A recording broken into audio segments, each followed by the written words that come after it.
dans des circonstances très graves. L'énuméré de cette situation montre que nous sommes dans une situation exceptionnelle de crise au Sénégal, puisque des personnes ont été éborgnées, d'autres ont perdu la vie, d'autres ont subi des traumatismes physiques importants pour s'être jetés depuis le 4e étage, vous imaginez, au Sénégal, au XXIe siècle. Des étudiants en sont réduits à se jeter du 4e étage pour échapper à un incendie.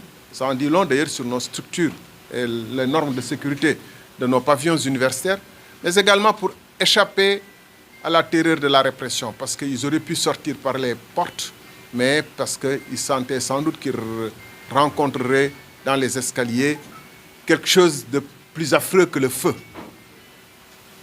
C'est dans ces circonstances précisément que l'étudiant Ndoye, Cheikh Ndoye a perdu un œil pour avoir subi un tir à bout portant d'une balle à blanc, alors qu'il voulait s'échapper, s'extirper de sa chambre. Comment peut-on tirer à bout portant avec une arme sur une personne désarmée? Ça, c'est le comble de l'intolérable, de l'inexplicable, de l'innommable. Et on a vu un ministre de l'Intérieur qui s'est efforcé à dire que je condamne, je ne suis pas avec la violence, je ne condamne pas la violence, je ne suis pas dans la violence, mais qui n'a jamais nommé cette violence-là, mis un visage et des noms et des expressions sur cette violence impossible qui a ému tout le peuple.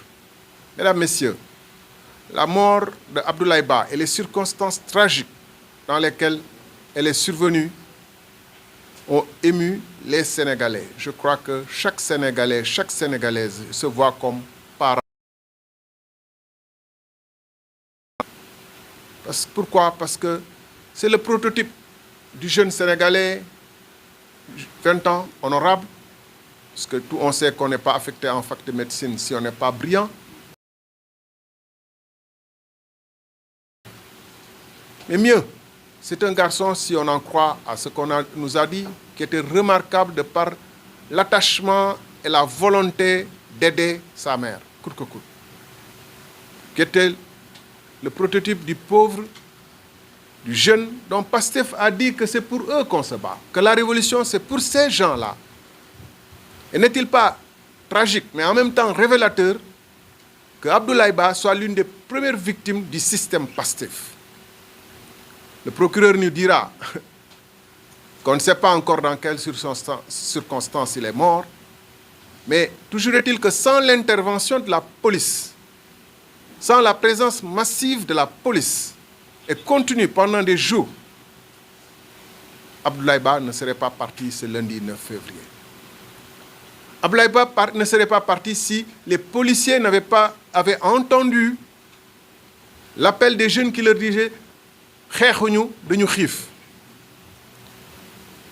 Le ministre de l'Intérieur, et je reviendrai plus largement en Wolof, a dit que oui, ils avaient un projet de saboter les installations universitaires. Nous avons vu une partie des forces de défense saboter les installations de résidence, puisqu'ils les ont défoncées, entrer dans les chambres, tirer sur les gens à bout portant.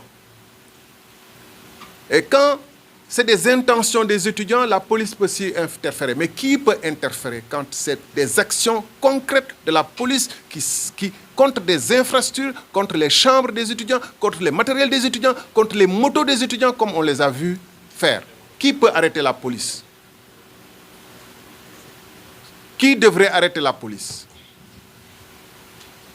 Devrait arrêter la police Ousmane Sonko, son ministre et son gouvernement. Mais c'est Ousmane Sonko qui a laissé faire et qui a incité la police à agir ainsi. La police a agi en croyant être libre d'agir comme elle l'a fait, parce qu'elle avait, on dit en anglais, je ne sais pas en français, elle avait le soutien, le backup du Premier ministre, qui a dit qu'on fera cette réforme.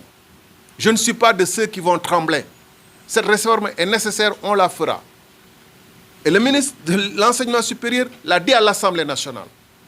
Et il l'a répété au lendemain de la mort de l'étudiant Abdoulaye Ba, en disant qu'on fera cette réforme, ça cassera ou ça passera ou ça casse. Ça passe ou ça casse, mais on fera cette réforme. Après la mort dans des conditions atroces d'Abdoulaye Ba qui a été effectivement cassé, broyés. On saura qui? Je ne sais pas. Moi, je ne fais pas confiance. Et je vous dirai tout à l'heure pourquoi je ne fais pas confiance. Mais le ministre de l'Intérieur, le lendemain de la mort d'Abdoulaye Ba, on ne l'a pas vu ému, outre plus que ça. Quelques mots pour se débarrasser de cette obligation de devoir dire quelques mots aux Sénégalais. Mais ils étaient dans une posture offensive, lui et ses collègues, notamment le ministre de l'Enseignement supérieur qui a dit « La réforme, on la fera, ça passe ou ça casse ». Donc, mesdames, messieurs, ce qu'on a vu ces derniers temps à l'université depuis le mois de décembre, c'est la confrontation entre deux visions de l'université, entre deux politiques de l'université. La politique de Ousmane Sonko et de son gouvernement qui disent qu'on n'a pas les moyens de satisfaire les besoins des étudiants ou d'octroyer aux étudiants un minimum de bourse. Parce que le Sénégal est un pays pauvre, plus pauvre que la Côte d'Ivoire, plus pauvre que le Ghana, qui accorde beaucoup moins de bourses. Ça, c'est le point de vue de Ousmane Sonko.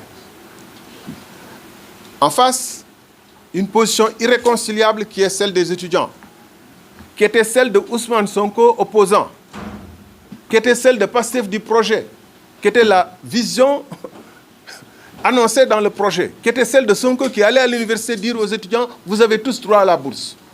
Et qu'il n'est pas normal qu'on dise des étudiants au XXIe siècle pour des raisons de bourse d'études. Donc, une différence fondamentale, un revirement fondamental de position entre Ousmane Sonko et Pastef de l'opposition et Ousmane Sonko et Pastef au pouvoir. Comment les étudiants ont pu interpréter ça, sinon comme une trahison intolérable? Et comment vous pouvez dire? Parce que tout peut se comprendre, hein, s'expliquer rationnellement, discuter. Mais il y a les manières, il y a la manière. Comment vous pouvez dire à quelqu'un qui vient de Landieni, derrière Bandafassi, d'où on vient, avec docteur, vous avez des paysans qui vous disent on cultive que 3 mois, on n'a pas d'eau, on n'a pas d'électricité pour pouvoir faire des jus de fruits et vendre. Et donc on ne peut pas entretenir décemment nos familles. Vous imaginez un étudiant qui quitte cet endroit-là, qui vient à Dakar ou à Saint-Louis, ou encore pire, à Bambey, qui offre moins de conditions d'hébergement et de facilité de trouver du travail ou de l'argent. Et vous dites à cet étudiant-là, vous ne pouvez pas avoir la bourse. Ça veut dire que toutes vos années de sacrifice sont perdues. Je conçois bien qu'avec 300 000, je ne sais pas combien de milliers d'étudiants, il serait démagogique de dire que chaque étudiant qui souscrit, qui remplit les conditions devrait avoir une bourse. Mais on devrait au moins accepter aux étudiants que si des critères économiques et sociaux devraient être envisagés, tout étudiant sénégalais qui pratique les écoles publiques est dans des situations économiques où il a droit à un appui. Parce que ceux qui le peuvent amènent leurs enfants depuis le primaire dans les écoles privées et au secondaire